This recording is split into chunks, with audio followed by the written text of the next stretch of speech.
হিন্দুদের পূজা অনুষ্ঠানে মাদ্রাসার ছাত্র যে পাহারা দেয়, গোটা বিশ্বে এরকম দৃষ্টান্ত নজির বিরল, ঠিক কিনা বলেন?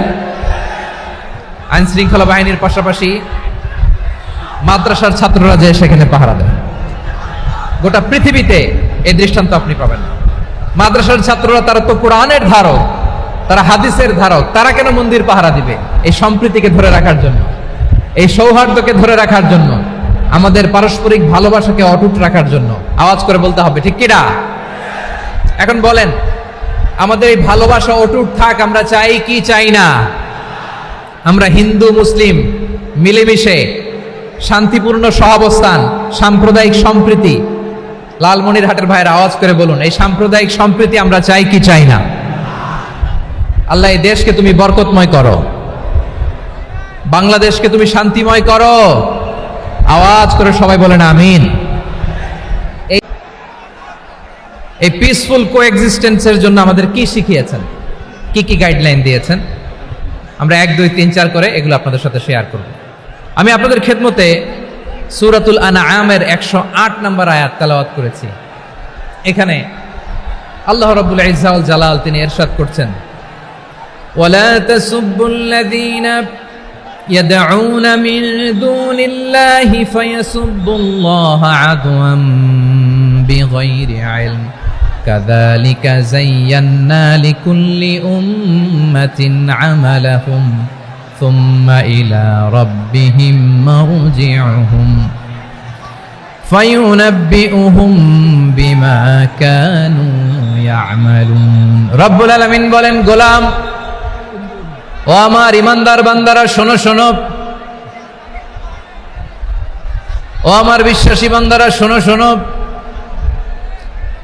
লা তাসুব্বুল্লাযীনা ইয়াদউনা মিন দুনিল্লাহ ফায়াসুব্বুল্লাহা আদওয়াম বিগাইরি ইলম। ও আমার বিশ্বাসী বান্দারা, যারা আল্লাহকে ব্যতি রেখে, আল্লাহকে বাদ দিয়ে অন্য উপাস্যকে ডাকে, দেবীর পূজা করে, তোমরা খবরদার তাদের গালি দিও না। আওয়াজ করে বলেন, কি দিও না? আল্লাহ বলেন, ও বিশ্বাসীরা শোনো, যারা আল্লাহকে বেছে রেখে দেবীর পূজা করে, অন্য উপাস্যের পূজা করে, তাদেরকে ডাকে, ওই দেবতাদেরকে তোমরা গালি দিও না।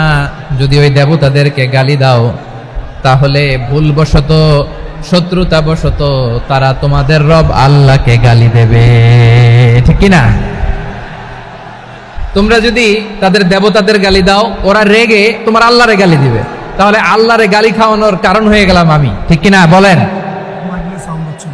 রব্বুল আলামিন বলেন, খবরদার বিশ্বাসীরা, আল্লাহ ছাড়া যারা অন্যান্য উপাস্যদেরকে ডাকে, দেবতাদেরকে ডাকে, তাদেরকে তোমরা গালি দিও না। ওই সমস্ত দেবতাদেরকে যদি তোমরা গালি দাও তাহলে তারা আল্লাহকে গালি দিবে, ঠিক কিনা বলেন? আমরা দেবতাদের গালি দিলে ওরা আল্লাহকে গালি দিবে। রব্বুল আলামিন বলেন, খবরদার দেবতাদেরকে গালি দিও না, তাহলে ওরা তোমার রব আল্লাহরে গালি দেবে। প্রতিটি জাতির জন্য তাদের কাজকে আমি আল্লাহ সুশোভিত করে রেখেছি, তারা সবাই একদিন আমার কাছেই ফিরে আসবে। এরপর আমি রব্বুল আলামিন তাদের আমলনামা তাদেরকে জানিয়ে দেব। সুবহানাল্লাহ পড়ে। প্রিয় ভাইরা, আল্লাহ তাআলা বলেছেন, খবরদার গালি দিও না। আদেশটা কার? আওয়াজ করে বলেন তো। হিন্দুদের দেবতা দেবদেবীদেরকে গালি দেওয়া যাবে না। আওয়াজ করে বলুন প্রিয় ভাইরা, এই আদেশটা কার? এই আপনাদের গলার আওয়াজ। অন্য ধর্মের দেবতাদেরকে যে গালি দেওয়া যাবে না, এই আদেশটা কার? আরো জোরে বলুন, কার? গালি দিবেন কোন দেবতাকে? দিবেন? যদি দেন তাহলে ওরা আল্লাহরে গালি দিবে, তাহলে আল্লাহরে গালি খাওয়াইলো কে? আপনি, ঠিক কিনা বলেন?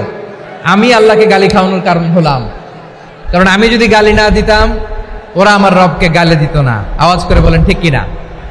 তাহলে প্রিয় ভাইয়েরা, ইসলাম আমাদেরকে শিখায়, সূরাতুল আনআমের 108 নম্বর আয়াত থেকে আমরা বুঝলাম, কোন ধর্মকে ছোট করা যাবে না। অন্য ধর্মকে ছোট করা মানে ইসলামকে ছোট করা। অন্য ধর্মের দেবতাকে গালি দেওয়া মানে আল্লাহকে গালি খাওয়ানো। আওয়াজ করে বলেন, ঠিক কিনা? খবরদার, এটা করা যাবে না। আর অন্য ধর্মের দেবতাকে যদি আপনি গালি দেন, ওরা ইসলাম থেকে দূরে সরে যাবে। যাও ইসলামের প্রতি আকৃষ্ট হয়েছিল আর কোনোদিন ইসলামের ধারে কাছে আসবে না। আওয়াজ করে বলেন ঠিক কিনা? এজন্য কখনো কোনোদিন অন্য ধর্মের দেবতাদেরকে গালি দেয়া যাবে না।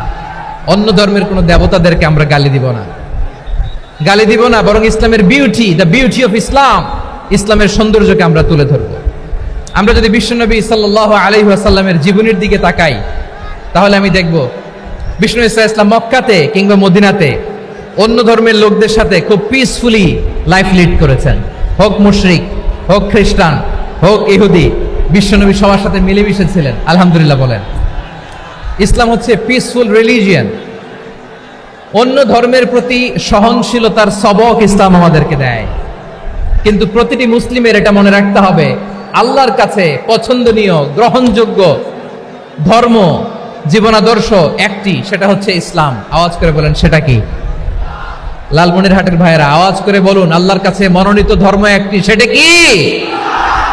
এজন্য রব্বুল আলামিন বলেন, ইন্নাদ-দীনা ইনদাল্লাহিল ইসলাম, আল্লাহর কাছে মনোনীত গ্রহণযোগ্য অ্যাকসেপ্টেড ধর্ম মতাদর্শ একটা, সেটা হলো ইসলাম। ইসলাম ছাড়া অন্য কোনো ধর্ম যদি কেউ তালাশ করে, তার ওই ধর্ম আল্লাহ গ্রহণ করবে না। ওমাই ইয়াবতাগি গায়রাল ইসলামি দীনান ফালাই ইউকবালা মিন ওয়া হুয়া ফিল আখিরাতি মিনাল খাসিরিন।